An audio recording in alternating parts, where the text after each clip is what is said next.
Tema ovoga videa je odgovor na pitanje gdje možemo vidjeti sve informacije o instaliranom hardveru i softveru u našemu računalu. Želimo li ustanoviti, na primjer, koliki je kapacitet radne memorije ugrađen u naše računalo ili saznati informacije o nekim drugim hardverskim jedinicama ugrađenim u naše računalo ili instaliranome softveru, tada valja pozvati naredbe pomoću kojih to možemo saznati. Kliknut ću na gumb Start, biram upravljačku ploču i iz sadržaja dijaloškog okvira biram ikonu Sustav. Možemo i podesiti prikaz sadržaja prozora koji može biti po kategorijama, to je zgusnuti prikaz. Ja sam odabrala velike ikone i kliknut ću na ikonu Sustav.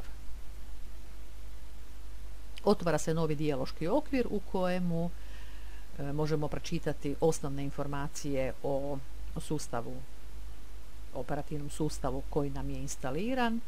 Zatim možemo vidjeti u drugoj grupi ocjenu kojom je operativni sustav procijenio kvalitetu našega računala. Ta ocjena se kreće od 1,0 do 7,9. Naravno, ocjenu određuje najslabija komponenta, pa nam je to dodatna informacija na kojim hardverskim jedinicama valja poraditi, možda podesiti, malo dotjerati, pa samim time možemo i popraviti ocjenu. Zatim tu se nalaze informacije o procesoru, o instaliranoj memoriji, vrsti sustava, je li on aktiviran.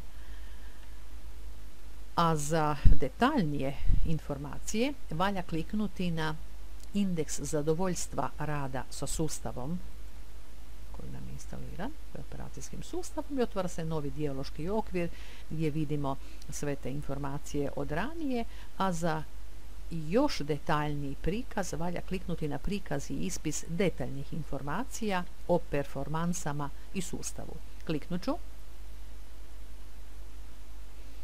U ovom novom dijaloškom okviru možemo iščitati sve podatke o procesoru, memoriji, grafici, diskovima s procjenom kvalitete, podatke o sustavu, podatke o diskovima, prvoj particiji, koliki je ukupan prostor, koliko je zauzeće, koliko je slobodnog prostora, drugoj particiji diska, koliko je slobodno, koliki je ukupni kapacitet i u nastavku sve podatke o grafici i mreži. I možemo ispisati želimo li te podatke iščitati s papira.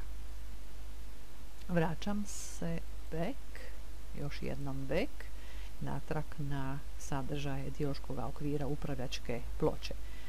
Ako nas zanimaju podaci o ostalome hardveru ili softveru koji je instaliran u naše računalo, tada valja kliknuti na ikonu upravitelj uređaja koja nam daje osnovne podatke iz kojih se uređaja sastoji naše računalo, ažurira postavke i mogu dobiti informacije o upravljačkim programima hardvera, odnosno o drajverima.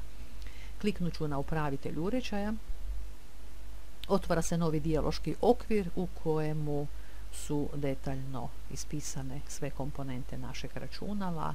Klikom, dvoklikom na ikonu mogu vidjeti informacije koje me zanimaju, monitoru, procesoru, tipkovnici, kako je priključena, uređajima za obradu slika, imamo li kameru, nemamo li kameru.